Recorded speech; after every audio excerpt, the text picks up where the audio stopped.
Greetings and good day, my friends. Hope y'all had a blessed day. Thank you for joining me, and we're going to get right into it. Okay. So, we're going to talk about academics here for a little bit and discuss the situation of when is accountability actually something that is going to be upheld.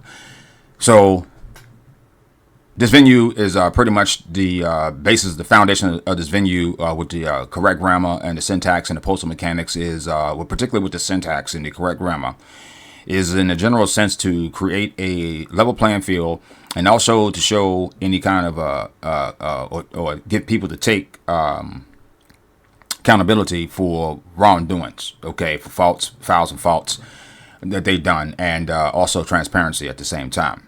All right, so one of the major problems that we have in the world today, on this planet, is and I'm gonna speak right now for America in the general sense, and I'm pretty sure it's everywhere. But particularly here in America, we got a problem with these academics. Okay, so these academics like Neil deGrasse Tyson and people like and Neil comes to mind first, but a lot of these scientists you see out there, you know what I'm saying? Bill Gates is one of those academic types, you know what I'm saying, and all this other stuff like that. You got I'm trying to think who else. What's that guy named Cornel West? He's one of the biggest ones out there. Okay, and then most of them woke. Okay, most academics are woke. Okay, they got a woke mindset. They got a real skewed perspective of society.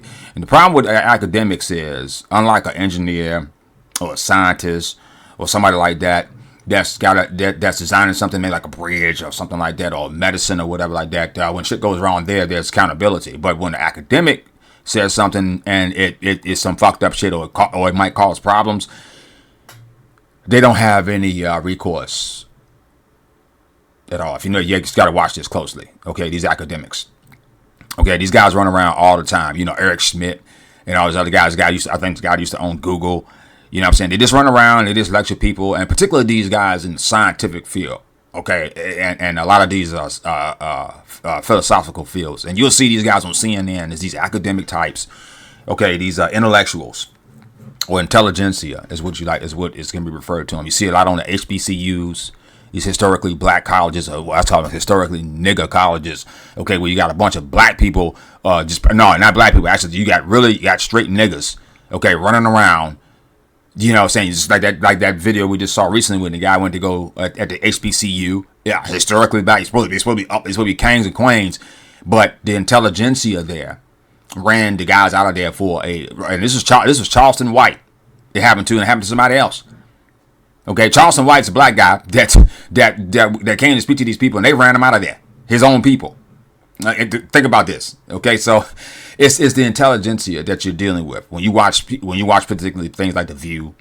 Okay, now I don't want to get it twisted. There's no intelligentsia in The View. Okay, what I'm saying is they got that intelligentsia type of mindset and attitude and position that they can lecture you on what the facts are, and when they're wrong, they be like, well, you know, I was just, you know, no. But if you fuck up though, oh my God, they want to take you to task. And they want to cancel you and the stuff that you're seeing happen and everything. So this is what happens with academics, and the same thing goes with the chief with Russ. Okay, it's none is different there. You know what I'm saying? So we don't just give passes to people. You know what I'm saying? Just because who they say they are, or whatever the hell. You know what I'm saying? Like, for instance, I'm a Trump guy, but I got a lot of problems with Trump as well. You know what I'm saying? But you know what I'm saying? But you try to take the good with the bad, and you try to balance that out. You know what I'm saying? You can do that. There's nothing wrong with that. But when it becomes overbearing, then you gotta start calling stuff out. You gotta start questioning everything. Like I said, you can support something and criticize it at the same time. Okay, I love America. I'm pretty sure everybody do, but I criticize it a lot. Okay, got some things going on here. Period. Can't argue it. Okay, it's no use to. So what we need to start doing in the world. Okay, is besides, you know what I'm saying, attacking each other all the time, it's going at some of these academics. Okay, getting them asses straight. Okay, for some of the rhetoric that they talk about. You know what I'm saying, predictions or shit that they say, and start shutting them down. Seriously, they are a serious problem of what's going on. Okay, so what this is going to segue into exactly what I'm going to show you guys right now when it comes to people lecturing you on what the facts are. They're telling you that you got to be correct. Okay, or they're gonna authorize this, they're gonna authorize that, but then they turn around and they not correct. You know what I'm saying? But then, oh my God, you know what I'm saying? I'm still the man. Okay, you know what I'm saying? I find it kind of odd. So we're gonna look at right now, because I want to respect you guys' time. All right, so if you guys remember anything about when you first learned correct grammar and particularly syntax, you learned about the dangling participle. Okay, which was pretty much for us it would be a verb at the end of a sentence. So if you were syntaxing the sentence and the last two words were adverb verb, then that verb would be your dangling participle. Okay, so a dangling participle is a modifier that doesn't seem to modify anything. It occurs when the word being modified is either left out of the sentence or isn't located in the modifier. To put it another way, a dangling participle is in search of a word to modify. So for example, if he found guilty, the lawsuit could cost billions. Now this dangling participle is I don't know why I keep saying that. Participle is if found guilty seems to imply that the lawsuit will be found guilty itself. To fix this, you simply add the missing pronoun or noun. Okay, that's going to become important in a minute. I want y'all to keep that in mind, the noun in general sense. Okay, to fix it, you simply add a pronoun or noun, such as the company, him, or them. Okay, so your pronouns will be him and them, and then your noun will be the company. Okay, and the. So a correct sentence then might read, if found guilty, the company could lose billions, which is correct. So this sentence makes it clear that the company may be found guilty and yet forced to pay billions. So key takeaways, the funny dangling participle. So the dangling participle and modifiers in search of a word to modify. Dangling participles can be unintentionally funny because they make for awkward sentences. The participle in a subordinate clause should always describe an action performed by the subject of the main part of the sentence. An example of a dangling participle will be driving like a maniac. The deer was hit and killed. This makes it seem like the unfortunate deer was driving. And so correct, see, that's what they're saying. So like it's unintentionally funny. So the correct the sentence by including the missing proper noun. Say driving like a maniac, Joe hit a deer. Okay, the corrected sentence makes it clear that Joe was driving. All right. So the key takeaway here in a general sense and just as a nutshell is being specific about what you want to say, so you can have a clarity or what the hell the claim is saying. Is like what they were saying. If you remove the noun and the pronouns, then it just is out there. It's kind of funny. Now a lot of people fill in the blanks when we're talking in general talk as far as our slang. But they're just talking about, you know what I'm saying, particularly when you're writing, you want to make sure you keep this in mind. Now, I had a claimant ask me recently, was the fiction grammar important to know? And I said, absolutely it is. Okay, it's the basis of the correct grammar. Okay, without the fiction, without the grammar being there, and then the fiction, and then the ordering of the words to claim fiction, there would be no need for the correct grammar because everything would be correct. You see what I'm saying? So yeah, so it's based off of the incorrect ordering, okay, of the words. Pretty much is all correct grammar is based off of. It's just, again, like I keep telling everybody, it's a utility for a order of operations. That's all it is. It's just a utility for a order of operation of words in a certain cadence, okay, in order to produce a certain outcome, okay. With the correct grammar, it is a mathematical context, okay, pretty much using a repeater system, back and forth, or as I showed y'all in my diagrams, the positive and negative charge differential, okay, which creates motion, okay. So the key takeaway here is that it has to be something there, okay, in order for the thing to make any sense at all. So it has to be a pronoun or a noun. Now, I'm just going a little bit further here. So we got to say participles and subordinate clauses. Before discussing the dangling modifiers, it's important to first understand what participles and participle phrase are. Participles are verbs that describe a continuous action such as dreaming, eating, walking, and frying. Participles are verbs forms that act as adjectives. This was explained to us exactly this way when David was first doing the teaching. When David was doing teaching and showing you how to do all the modifications and all this other stuff, then he talked about that same thing. He said this exact same phrase, and those things made it easier for you to comprehend.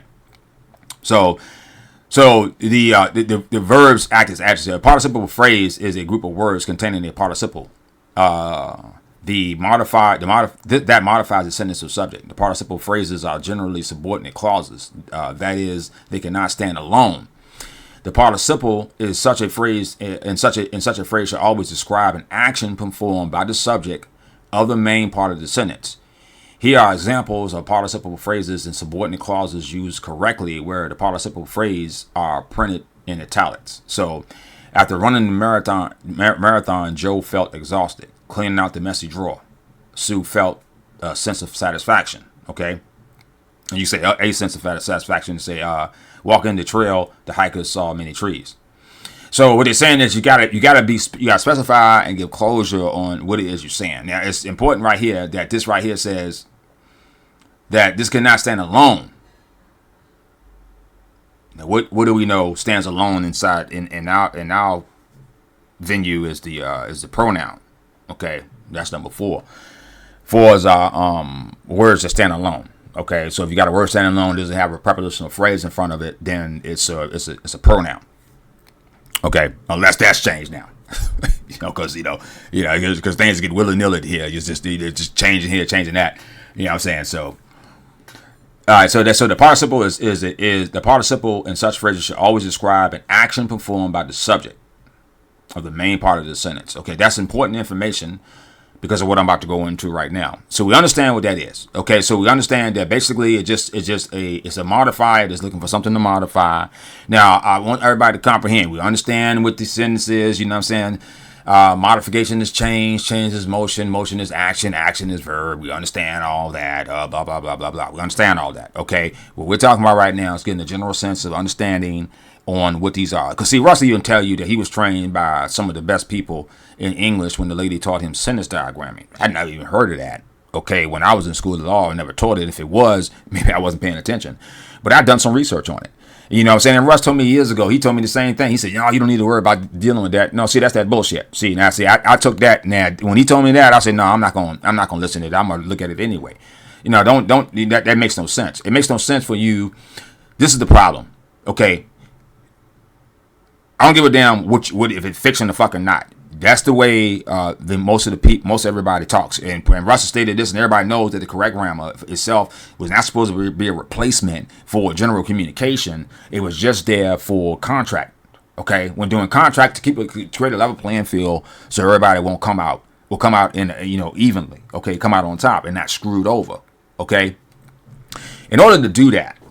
Okay, in order to write these contracts that Russ make templates for you for, okay, it's okay to have somebody's template, but if you don't do it yourself, then you won't be competent in it. And then if you need to do it and there's nobody around, you lost the template, you don't have it anymore. Can you do it yourself?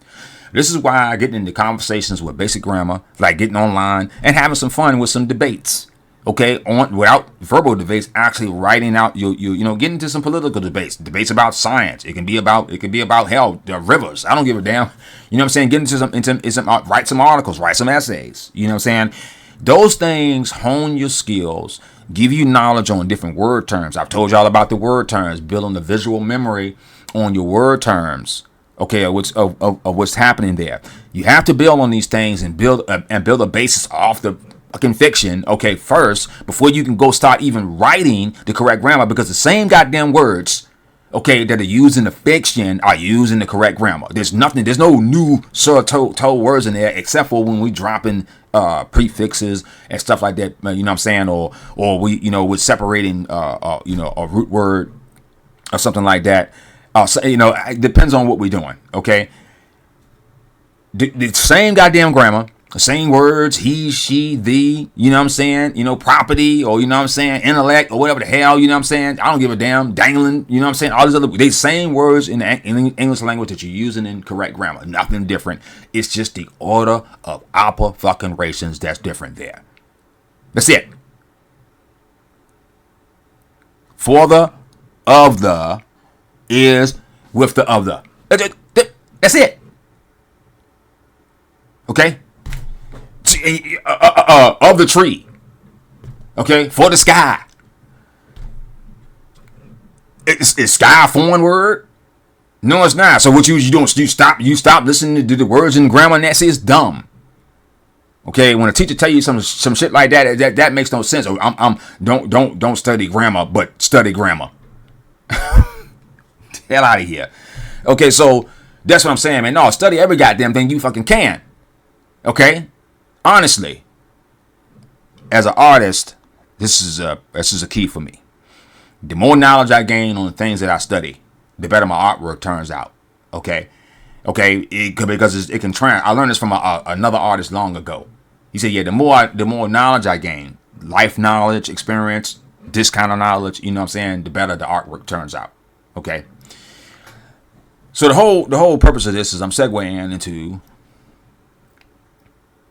a situation we got right here. Now, I don't know what the hell is going on. Okay, I have no idea what the fuck's going on here. But it's crazy and it's out of control. And this is what I'm talking about when I mean willy-nilly. Okay, that's what I'm talking about. It's always willy-nilly stuff going around. And then again, the academics, they go out there, they fuck up, and nothing happened to them. Okay, they don't get no tickets, they don't get smacked, they don't get brought down. You know what I'm saying? And very few people challenge them. They don't even lose their jobs. Okay, when a normal person do some shit like that, you can lose your job or go to jail or whatever the hell. Okay. So the problem we have here is the order of operations here is absolutely abysmal and absolute fucking trash. It's what it is. Okay, now I want to try to give Russell's benefit of the doubt here as much as I fucking can. Okay, because I'm hoping let's try to hope that that's not him that's writing this. That is maybe somebody else that just don't have the comprehension that they need to. It could be Rachel. Okay, and I'm betting my ass that's who it is. Okay, if it ain't, if it's Russell, then you got a serious problem on your hands here. Okay, because it's willy-nilly and it's out of control. One of the bases of the correct grammar and the quantum grammar system is the Styles Manual. Now, I used to have a couple copies of those. I can't find them right now. Not actual physical copies, but I have some digital copies. I can't remember where I misplaced them on some drives or something like that. I haven't been able to find it. But I remember clearly taking notes from that. And within section 8 of the Styles Manual, or 8.4 or something like this, where you talk about the colon. Now, the colon is a prime hieroglyph. Okay, or a major hieroglyph in the correct grammar. It's a major tenet. Okay, it's used. You can see it right there. It's all over. It's all over this thing right here. You see it all over it right there. It's everywhere. Okay, it's major. We use it all the time. Okay, for you people that don't understand it, so I can do a little explanation to you. The colon denotes a prepositional phrase based off the position it is in the sentence. Okay. So if you can write an entire sentence, okay, with just colons, and then your facts after the colons, okay. So colon tree, colon dark, hyphen color, okay. Now period. So if I say that, let's do that right quick. So if I say that, let's get some black in there. Colon tree, colon dark,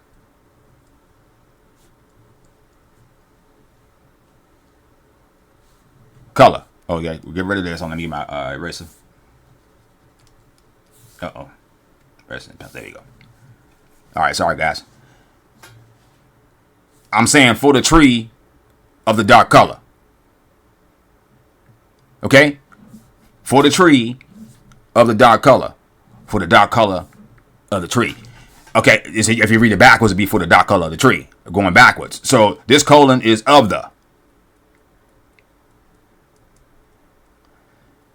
If I put in there, if I wanted, I could continue that and put another colon right there. Okay, I could say is, and put another colon.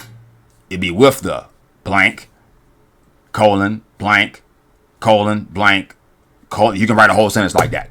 Okay, each one of these will be for the, of the, is, with the, of the, with the, of the.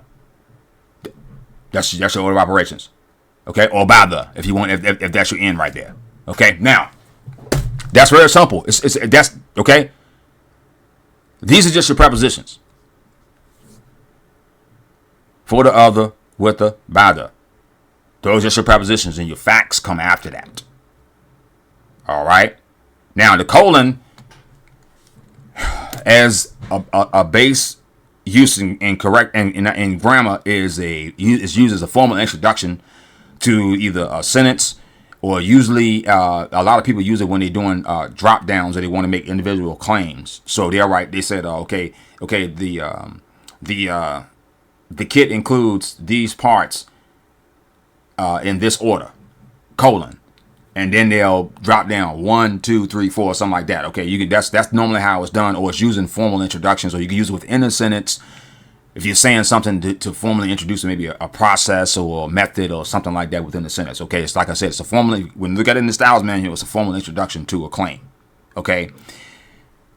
In correct grammar, we have captured that particular hieroglyph as a function for a prepositional phrase, okay, or a positional fact phrase, okay. That equals our positional fact phrase. Okay, our PFP. All right, those are equal to of, for the, of the, with the, by the. If this is something that people I've written actual documents. I got a whole teaching document that I wrote about how to do correct grammar. And I got it written in correct grammar, and I got it written in basic English, so people can get a dichotomy between the two. And I made the English sound exactly like the correct grammar, and so people can get a understand, like I said, a dichotomy between those two, and see, okay, I see what's going on there. Okay, when you want to do this in correct grammar, okay, if you want to say like you had, you were saying something, okay, you, like I said, the part issue. You said, hey, I got these parts, and these parts, this kit consists of these parts. So if you wanted to do that, and you wanted to have, you had a sentence. So if your sentence was right here, normally you would use a colon, and then you would drop down 1, 2, 3, and 4. Now in correct grammar, the problem with this is this. Remember, the colon represents a positional fact phrase. If it's just sitting there, then it becomes a dangling participle. Okay?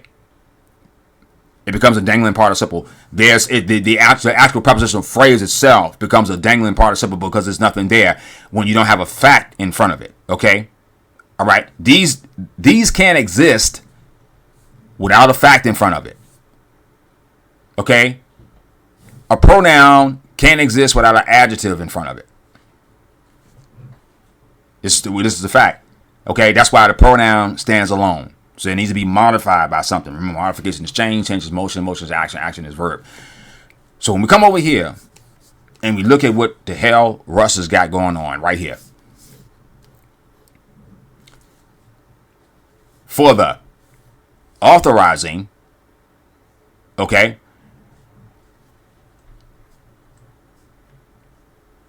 of the.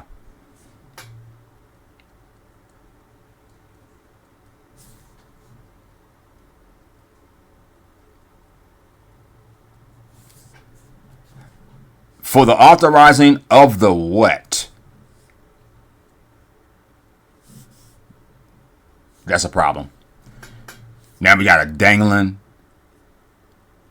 P P.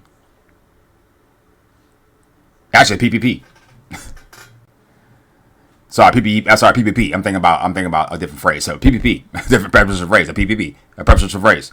So a dangling prepositional phrase. Let's go over here and change that. Yeah, I got that right. PFP.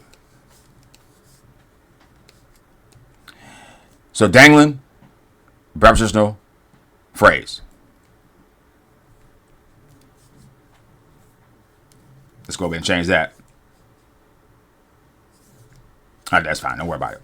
Dangling prepositional phrase right here. So, for the, of the, what? It's supposed to be bounty. There's another preposition starting over for the. Then period. Full stop. Incorrect.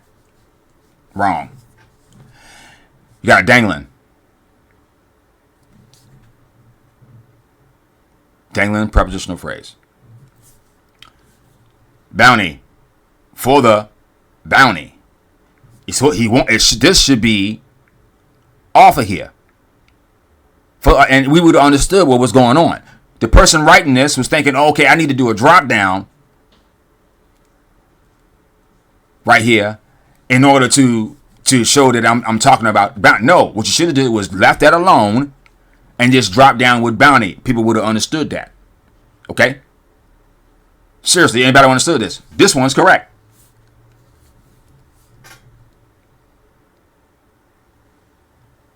Then we come down here and do it again. This is correct.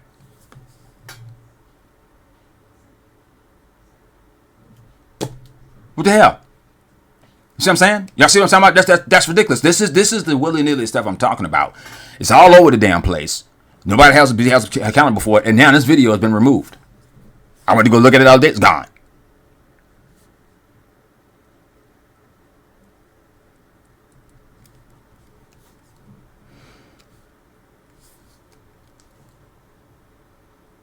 Prepositional phrases.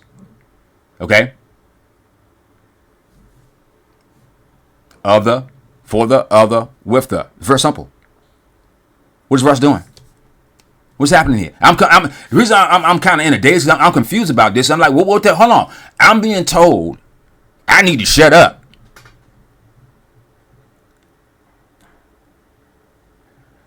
I'm being told I'm going to end up like Mathmagicians. I'm being told, y'all being told, it's the Postmaster General. But yet and still, the grammar coming out of these goddamn videos is absolutely trash. The grammar coming out of Postmaster Basics has been absolute trash. Flip-flopping. I was told at one time the ing, you couldn't use that. But then now you can use it. You see what I'm saying? It's just the up and down with everything. You know what I'm saying? And then no accountability. This is the problem I got. That's why I've been pissed off about it. That's it for today. That's a lesson. Let's go over. I'm gonna go over it one more time so everybody can understand what I'm talking about. So the dangling prepositional phrase, or the dangling participial phrase, or dangling participial, the DP. So David would see if it was a 1-2, David would be is a DPV, dangling participial verb. Okay, that's a 1-2. All right, because the 2 is be dangling. It's just hanging there. All right, it's nothing's modifying it. That's what they're saying. This is the same issue here. It's just sitting there. I understand what they were doing. They were trying to do a drop down to communicate. Okay, we're authorizing the bounty, but you already have of the right there. As a matter of fact, if you wanted to, you could have just left this here and just dropped down bounty. Again, we would have understood that. I would have understood it completely. But now you want to confuse yourself and have two adjacent colons like that. What is going on? No facts are at the end of this at all. It's just dangling. It's nothing there. This is correct. Full colon, quantum-banking system. Bam, bam, bam. Okay, matter of fact, before I go, let's speak on this. This right here. It ain't no launch. It ain't no launch. It ain't no launch because the person that was supposed to be doing the launch, the person that Russ decided he wanted somebody to come in and help him with, he's abandoned. Okay? So there is going to be no banking launch because the banking launch requires a website. Okay? And a host of other things that Russ not telling everybody. And that can't keep done because the person that was supposed to be doing that is gone. Okay? All right? Out of here. Because of shit that I've been telling y'all in my past videos. Mistrust. Okay? Lack of accountability. Lies. That's what it is. You know, I got to sit here and do a lesson on the chief. Ain't that something? Ain't that crazy? You know what I'm saying? And then we were told, I used to get this all the time. Then we were told about the colon. Oh my God, CJ, I heard that the colon is supposed to be butted up against the thing because if you don't, now it's not authorized. It's not true. Well, I see a space in between the colon right here. Space, no space. It doesn't fucking matter. There's no mathematical connotation or problems to prove to me. Once again, the problem with Russ has in this thing is just a willy-nilly thing. He's got a mathematical connotation. Certain claims that you put out there, you need to have a mathematical reasoning as to why the change is being made. Why is the colon not butted up against the thing, against your name or whatever to start from when you're starting with what does that mean? Why mathematically, why is that not correct? There's no mathematical explanation for it. If we're going to get into this mathematical thing, then we're going to have to check Russ up and down. That's why y'all see me in my groups when I do this thing called checksums. Exactly what computers do. Okay? The checksum issue when you go back and make sure everything's correct. All right? There's no checksums being done right here at all, period. None. Please share and spread truth and that's correct. Now, the person is so weak in their grammar that they could not write this out, and I could have wrote that out in correct grammar easily. I'm not going to do that right now, okay? Because I'm already at 30 minutes. That's enough. We'll come back and do some more, okay? If y'all guys want to learn at least the correct grammar, you can come see me. I'll be more than happy to teach you, okay? And give you a fair price in the process for it. Then you can join my groups and say in my group, I do correct grammar on a daily basis. I'm writing it, okay? And some of my claimants doing when they want to participate. But mostly it's me writing the grammar, seeing the faults, seeing me kick out this stuff. I write essays there. So if you really want to learn how to write and write on your own and not have to use this templates from this fool, okay? Straight up, that's what we got to call them because that's what I'm seeing here. All right, I'm seeing foolery, tomfoolery, and passing it off like it's some kind of nice hot apple pie, delicious. No, it's not. Anyway, you guys have a blessed one. Take care. Question everything.